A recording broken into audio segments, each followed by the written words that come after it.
मैं जीपीसी अलवर से ज्योति। आज हम सीई 203 की यूनिट 14 फिनिशिंग ऑफ बिल्डिंग के प्लास्टर वाले पार्ट को स्टडी करेंगे। प्लास्टर एक प्रोसेस होता है जिसके थ्रू हम रफ सरफेस को कवर करते हैं किसी प्लास्टिक मटेरियल को काम में लेते हुए, ताकि हमें एक स्मूथ, इवन, रेगुलर, क्लीन और ड्यूरेबल सरफेस मिल सके। इसके लिए हम प्लास्टिक मटेरियल के लिए मोटार काम में लेते हैं, जिसे हम डिफरेंट कंपोजिशंस में हमारी रिक्वायरमेंट के हिसाब से बना सकते हैं। और इस मोटार को हम जो भी हमारी बिल्डिंग है उसकी वॉल्स पर, जॉइंट्स पर, उसकी फेसेस पर अप्लाई करते हैं। टाइप्स ऑफ प्लास्टर 4 टाइप का होता है: lime plaster, cement plaster, mud plaster, waterproof plaster. Lime plaster के अंदर हम फैट लाइम और सैंड को 1:3 या 1:4 के रेशो में मिक्स करके 2 या 3 कोट में अप्लाई करते हैं और इसे हम 36 आवर्स तक यूज कर सकते हैं। सीमेंट प्लास्टर में हम मोटार को with in half an hour तक यूज में ले सकते हैं और इसके बाद हमें इस प्लास्टर पर 7 डेज तक क्योरिंग करनी होती है। और इस तरीके का प्लास्टर जहां पे डैम्प वाली कंडीशन है या फिर एक्सटर्नल वॉल्स के लिए आइडियल होता है।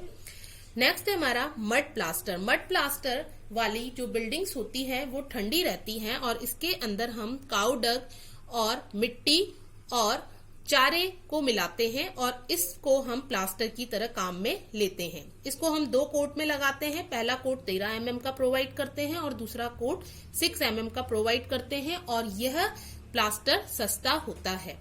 वाटरप्रूफ प्लास्टर के अंदर हम वाटरप्रूफिंग केमिकल्स को यूज करके मोटार बनाते हैं और फिर इसे हम बिल्डिंग पर अप्लाई करते हैं।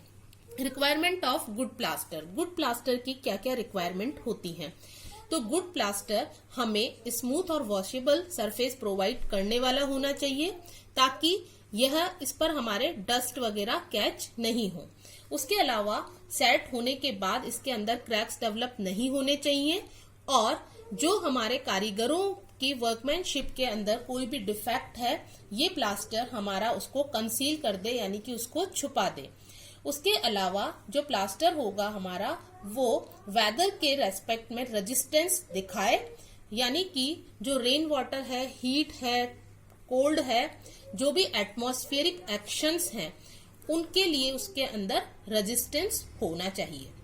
उसके अलावा जो हमारा प्लास्टर है वो हमें एक डेकोरेटिव और ड्यूरेबल सरफेस प्रोवाइड करे। इसके साथ साथ ही वो सस्ता होना चाहिए और जो हमारी दीवार यानी बैकग्राउंड है और जो मोटार है उनके बीच में अच्छा बॉन्ड बनना चाहिए।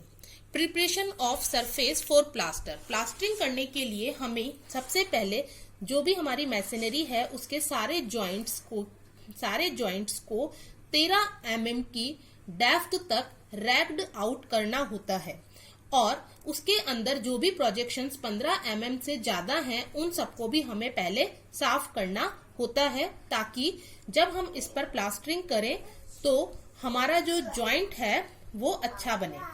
उसके बाद हम इसकी डस्ट और लूज जो भी मोटार होता है उसको ब्रश की हेल्प से हटा लेते हैं और सरफेस को पानी से अच्छे से साफ कर लेते हैं। उसके बाद जो भी मोटार हमने बनाया है उसे हम वॉल पे अप्लाई करते हैं टूल्स की हेल्प से और इसके बाद हम इसको 7 दिनों तक क्योरिंग करते हैं। अगर हमें प्लास्टरिंग एक ही कोट में करनी है तो हमें प्लास्टर की थिकनेस 15 mm रखनी चाहिए और अगर हमें प्लास्टर की जो थिकनेस है उसको 2 कोटिंग में करना है तो हम प्लास्टर की थिकनेस को 2 कोटिंग में करेंगे। तो पहला कोटिंग हम 10 से 15 mm का प्रोवाइड करेंगे और दूसरी कोटिंग हम 6 से 8 mm की प्रोवाइड करेंगे। फर्स्ट कोटिंग जो हमारा वॉल होती है या प्लास्टरिंग होती है उसको लेवल करने के लिए होती है और सेकंड कोटिंग से हम उसको स्मूथ करते हैं।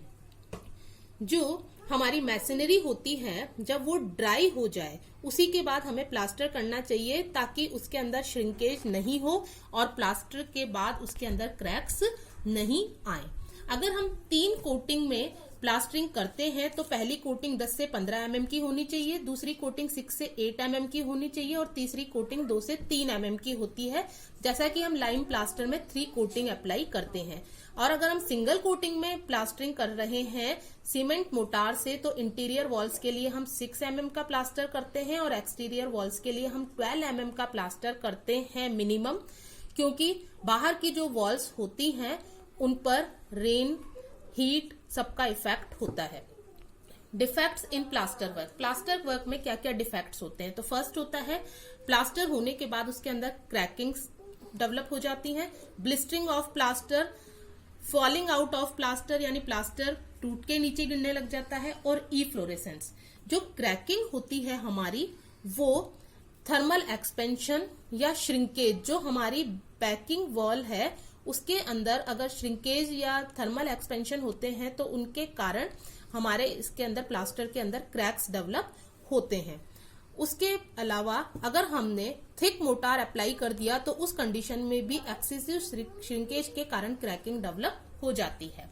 नेक्स्ट हमारा ब्लिस्टरिंग ऑफ प्लास्टर। इसके अंदर क्या होता है कि जो हमारा प्लास्टर किया हुआ है उसके अंदर छोटे छोटे पेचेस जो होते हैं उनमें स्वेलिंग आ जाती है और वो स्वेल हो जाते हैं। ये जनरली हमारा लाइम मोटार के अंदर होता है और ये इसलिए होता है कि जो हमारा लाइम होता है वो प्रॉपर तरीके से स्लैक नहीं होता है, इसलिए हम इसको प्रिवेंट करना चाहते हैं। तो जब हम लाइम मोटार यूज करते हैं तो लाइम को हमें अच्छे से प्रॉपर स्लैकिंग करनी चाहिए। Falling out of the plaster. जब हमारा बॉन्ड प्रॉपर नहीं बनता है वॉल और मोटार के बीच में तो उस कंडीशन में जो प्लास्टर होता है वो हमारा नीचे गिरने लगता है।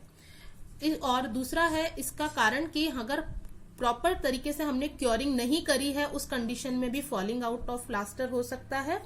और थर्ड है हमारा जो वॉल है और जो मोटार हमने काम में लिया है अगर उनके बीच में अच्छी सी बॉन्डिंग नहीं होगी तो उस कंडीशन में भी हमारा प्लास्टर फॉल आउट होगा। एफ्लोरेसेंस होता है जो ग्राउंड वाटर है या ग्राउंड का मॉइस्चर है वो हमारी ब्रिक्स सोख लेती हैं और वो कैपिलरी एक्शन के कारण वॉल के अंदर ऊपर आता है और ब्रिक्स से ये हमारा प्लास्टर के अंदर आ जाता है। इसके कारण व्हाइट कलर की एक पपड़ी हमें दीवार पर नजर आती है और इसको हम इस तरीके से रिमूव कर सकते हैं कि हम उस दीवार को धो लें या फिर हम उसको ब्रश से साफ कर लें और टाइम टू टाइम उसको हम वॉश करते रहें तो हम इसको थोड़ा से बचा सकते हैं। Thank you.